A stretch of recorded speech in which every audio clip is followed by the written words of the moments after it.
যেহেতু রাইজেন নিয়ে কথা আসছে, আমি রাইজেনের আর একটা ল্যাপটপ আপনাদেরকে দেখিয়ে দেই। বক্সও থাকবে, এই ল্যাপটপগুলো বক্সও, সেম ল্যাপটপ 2 পিস, এই যে সেম ল্যাপটপ 2 পিস।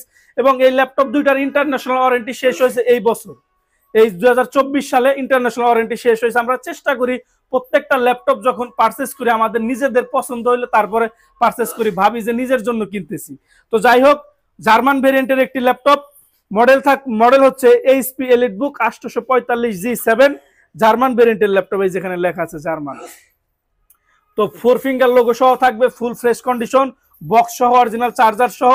প্রসেসর হিসাবে থাকছে মাত্র 10 থেকে 12 সেকেন্ড এই ল্যাপটপটা অন হয়ে যাবে। আমি জাস্ট আপনাদেরকে, ভিডিও বড় হইতেছে, তারপরেও ধৈর্য সহকারে দেখবেন, অনেক ইনফরমেশন আপনারা পেয়ে যাবেন যখন আপনারা ইউজ ল্যাপটপ কিনবেন। এই ইনফরমেশনগুলো আপনাদেরকে অবশ্যই কাজে দিবে। তো প্রসেসর হিসাবে থাকবে, প্রসেসরটা আমি আপনাদেরকে সরাসরি লাইভ দেখিয়ে দিই। 10-12 সেকেন্ড এই ল্যাপটপ অন হয়ে গেছে। প্রসেসর